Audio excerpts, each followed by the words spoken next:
So what he says is, I'm going to the New World, I'm going to the United States of America, and I can see how democracy works. And he was kind of fascinated, but he was kind of also scared. He was kind of also scared. Why? Because he said democracy is, instead of putting the back to people, you just go to leveraging. The majority is gonna rule, so it's the tyranny of majority. And the majority usually is uneducated people, is not very cultivated people. So we invented this idea of the tyranny of majority as the risk of democracy. So it's the liberal critique of democracy. So he went to the United States and he wrote, among the novel objects that attracted my attention during my stay in the United States, nothing struck me more forcibly than the general equality of conditions. So he came from France, In France you still have this stratification coming from centuries and centuries and centuries of division between the aristocrats, the clergy, the monarch, and the rest of the world. Even if you go nowadays, you see that France has some kind of social stratification, which is the result of centuries and centuries and centuries and centuries of social division. If you go in the center of Paris, you see, or even in Versailles, you see that the most beautiful places, which are centuries and centuries old, becomes to the heir of aristocratic families. He goes there and you see, in the United States, no, you had only people who flee. The United Kingdom started from this general condition of equality. And they say, I discovered the prodigious influence which this primary factor, the force of equality, exercises on the whole course of society by giving a certain tenor to the laws, by imparting new maxims to govern powers and peculiar habits to be governed. So, don't we recognize that America was unique in the world? Because it never had a monarchy or a feudal system or an established church or other privileged classes. So there was not these conditions, and there was a lot of land which made American democracy possible. It was one great agrarian middle class, and there was extreme wealth and poverty, but there was a system of equality. What is most important for democracy is not the great fortune should not exist, but that great fortune should not remain in the same hands. In the same hands. So you can become rich.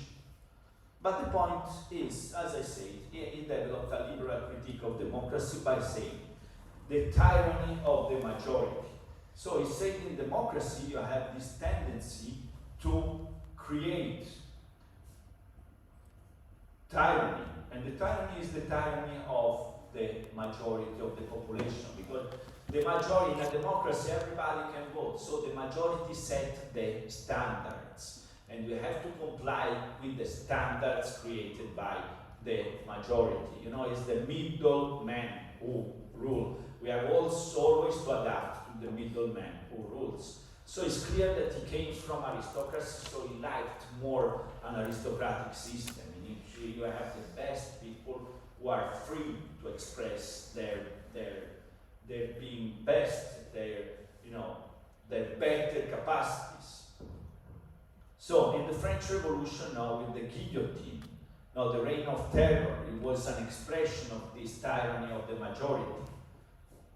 So this is he's saying in the United States the majority undertakes to supply a multitude of ready-made opinions for the use of individuals, were thus relieved from a necessity of forming their own opinion. So there is the majority who rules, You said this, the majority of people, try to make opinions, a general way of thinking, and it imposes as a kind of tyranny, There is this way of thinking of the majority of the population, so you have the television who, transmit this way of thinking, this way of reasoning, and all the people take this way of reasoning, and so you have to adapt. Even if it's shit, you have to adapt to the general level of thinking, which is very, very, very, very low level. I see clearly two tendencies in equality. One turns each man's attention to new thoughts, while the other will induce him to freely give up thinking at all. At all, give up thinking. You don't need to think anymore. There is already the opinion of the majority. The human spirit might bind itself in tight fetters to general will to the greatest number. You have to adapt to the general will of the greatest number. This is, Rousseau thought that you have to give sovereignty to the people and express the general will of the population and follow the general will of the population. This is the major rule of democracy.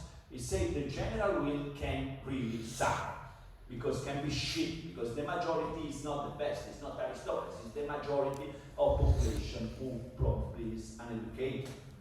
If democratic people substituted the absolute power of a majority for all the various power that are used excessively to impede or hold back the upsurge of individual thought, the evil itself would have only changed its form.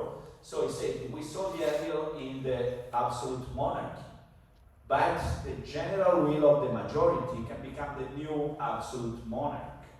The new absolute monarch, because if you have just, you vote a majority make a decision, and all the minority have to adapt to this decision. Where is the space for the individuals, for the individual thought? You see, liberalism is about the fact that you want to preserve the individual, and democracy is about the fact that you want to promote the people.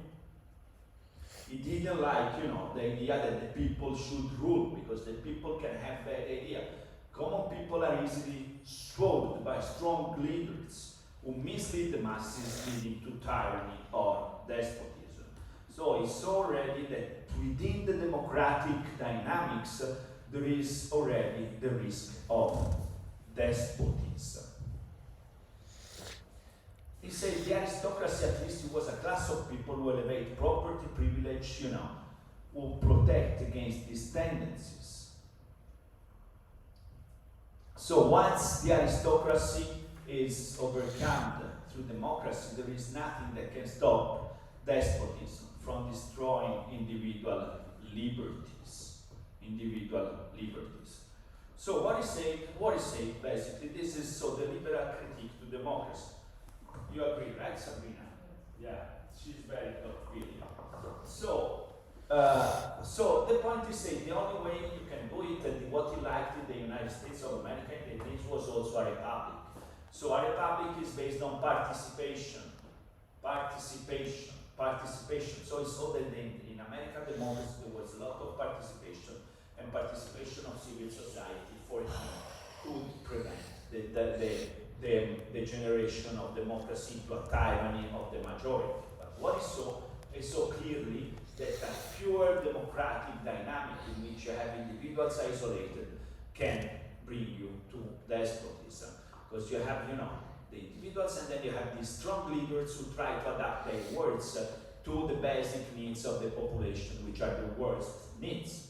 So, the worst needs, like Hitler did. Hitler felt that in his population everybody hated Jews, and he said, yeah, Jews are shit, we're gonna kill all of them, yeah, let's go. And so they, it's not that Hitler, tyrant, but he was democratically elected by the majority of the German population. So what he saw, Tocqueville, is, this is the point. You have, the general will of the people can be the worst, can be say, our problem is migrant people, let's kill them all. And the leader is going to take this exact opinion and follow this opinion in order to get elected, and then he got elected, but this is that kind of time.